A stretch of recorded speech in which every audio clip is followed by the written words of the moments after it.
Hello, I'm Stacy, and I'm one of the librarians at Pontiac Free Library. Welcome.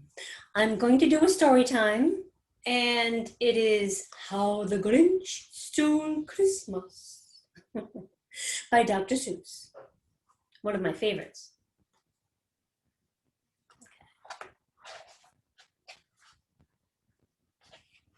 Ready? Every Who down in Whoville liked Christmas a lot.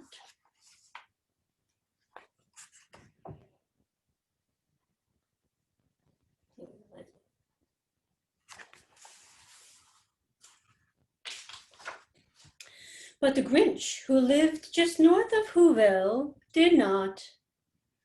The Grinch hated Christmas, the whole Christmas season. Now, please don't ask why. No one quite knows the reason. It could be his head wasn't screwed on just right. It could be, perhaps, that his shoes were too tight.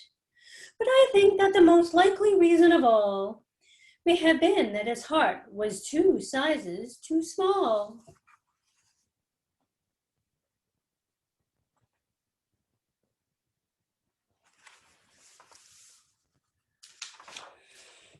But whatever the reason, his heart or his shoes, he stood there on Christmas Eve, hating the Who's.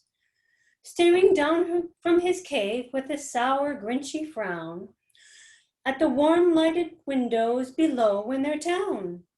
For he knew every Who down in Whoville beneath was busy now hanging a mistletoe wreath. And they're hanging their stockings, he snarled with a sneer. Tomorrow is Christmas. It's practically here. Then he growled with his Grinch fingers nervously drumming, I must find some way to stop Christmas from coming. For tomorrow, he knew.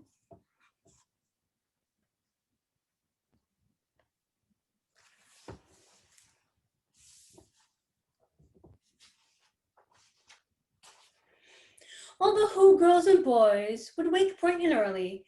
They'd rush for their toys. And then, oh, the noise, noise. That's one thing he hated, the noise. Then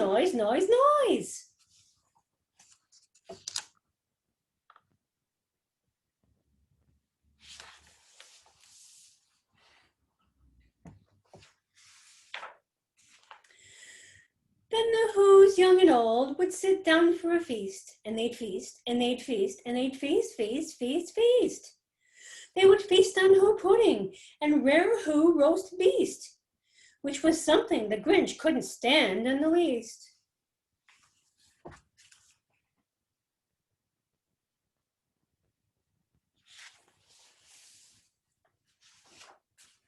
And then they'd do something he liked least of all. Every Who down in Whoville, the tall and the small, would stand close together with Christmas bells ringing. They'd stand hand in hand, and the Who's would start singing. They'd sing, and they'd sing, and they'd sing. And the more the Grinch thought of this Who Christmas sing, the more the Grinch thought, I must stop this whole thing. Why, for 53 years I've put up with it now. I must stop Christmas from coming. But how?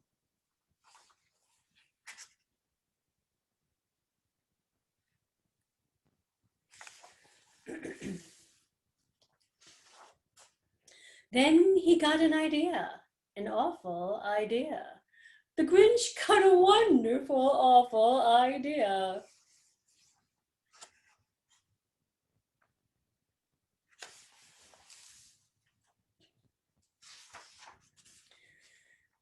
I know just what to do, the Grinch laughed in his throat. And he made a quick Santa Claus hat and a coat.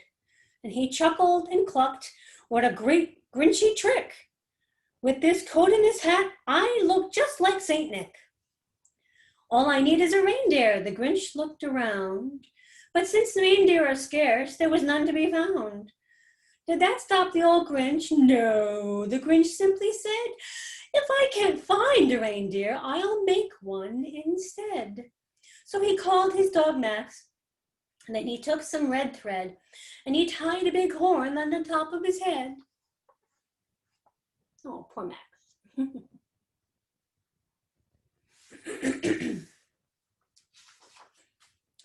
Then he loaded some bags and some old empty sacks on a ramshackle sleigh, and he hitched up old Max. Then the Grinch said, "Get up." Then the sleigh started down toward the homes where the Who's lay a snooze in their town.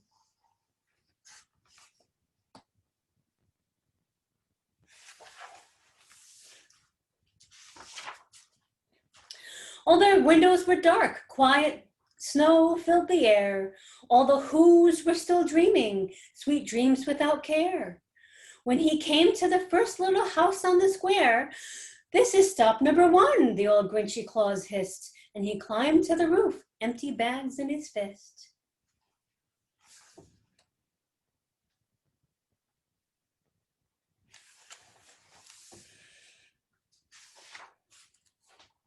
Then he slid down the chimney, a rather tight pinch, but if Santa could do it, then so could the Grinch. He got stuck only once, for a moment or two.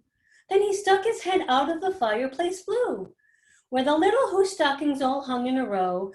These stockings, he grinned, are the first things to go.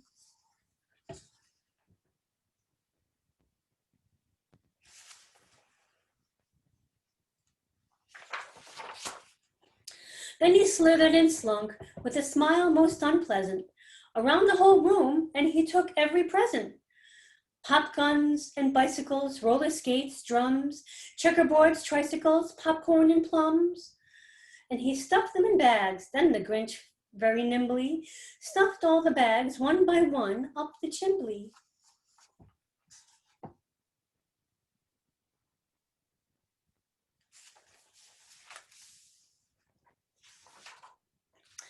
Then he slunk to the icebox. He took the Who's feast.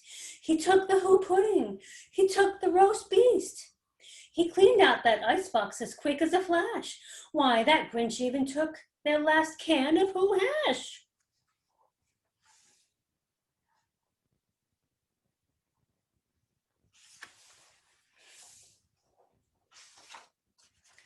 Then he stuffed all the food up the chimney with glee. And now, grinned the Grinch, I will stuff up the tree. Here we go.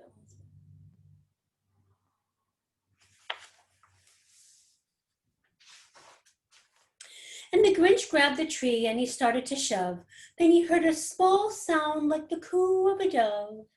He turned around fast and he saw a small Who, little Cindy Lou who was not more than 2. The Grinch had been caught by this tiny Who daughter who'd got out of bed for a cup of cold water. She stared at the Grinch and said, "Santa Claus, why? Why are you taking our Christmas tree? Why?"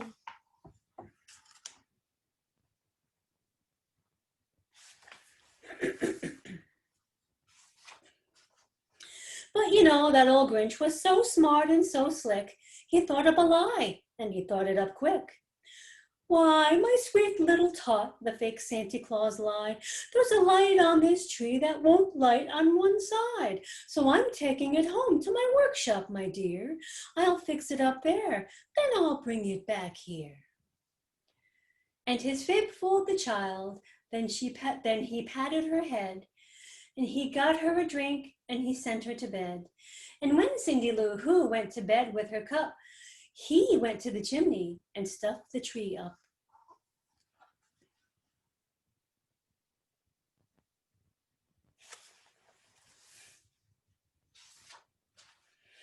Then the last thing he took was the log for their fire. Then he went up the chimney himself, the old liar. On their walls he left nothing but hooks and some wire. And the one speck of food that he left in the house was a crumb that was even too small for a mouse.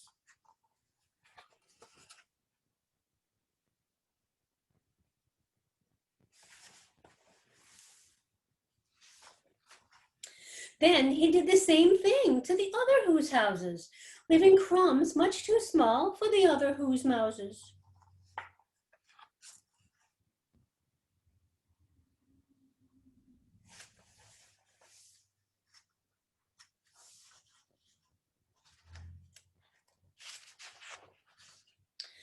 It was 1/4 past dawn. All the Who's still abed. All the Who's still a snooze when he packed up his sled. Packed it up with their presents, the ribbons, the wrappings, the tags and the tinsel, the trimmings, the trappings.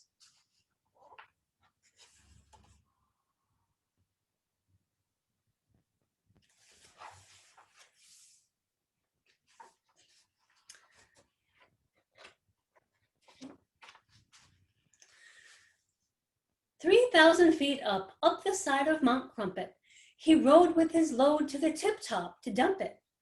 Pooh-pooh to the Who's, he was grinchiously humming. They're finding out now that no Christmas is coming.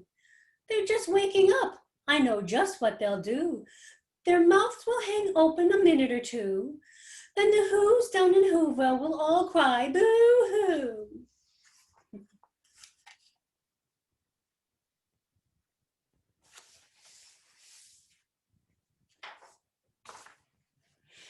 That's a noise, grinned the Grinch, that I simply must hear. So he paused, and the Grinch put his hand to his ear. And he did hear a sound rising over the snow. It started in low, then it started to grow.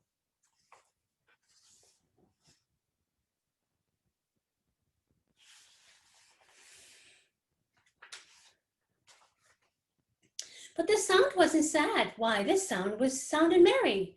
It couldn't be so, but it was merry, very. He started down in Whoville. No, he stared down at Whoville, sorry. The Grinch popped his eyes. Then he shook. What he saw was a shocking surprise.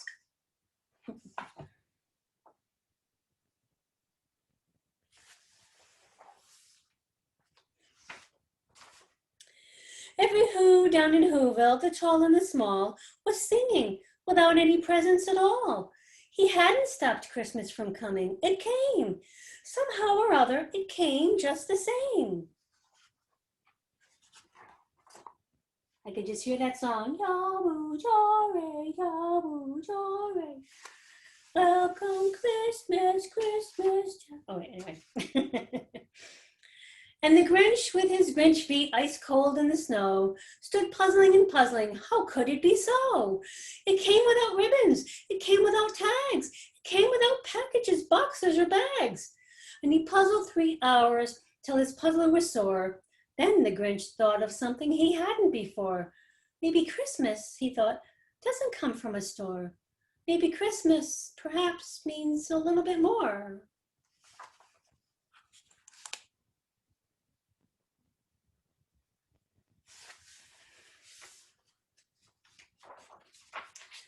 And what happened then? Well, in Whoville they say that the Grinch's small heart grew 3 sizes that day.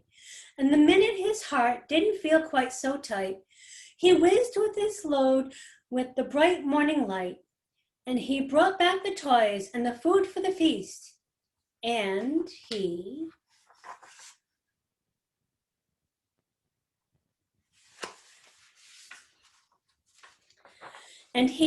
he himself, the Grinch, carved the roast beast.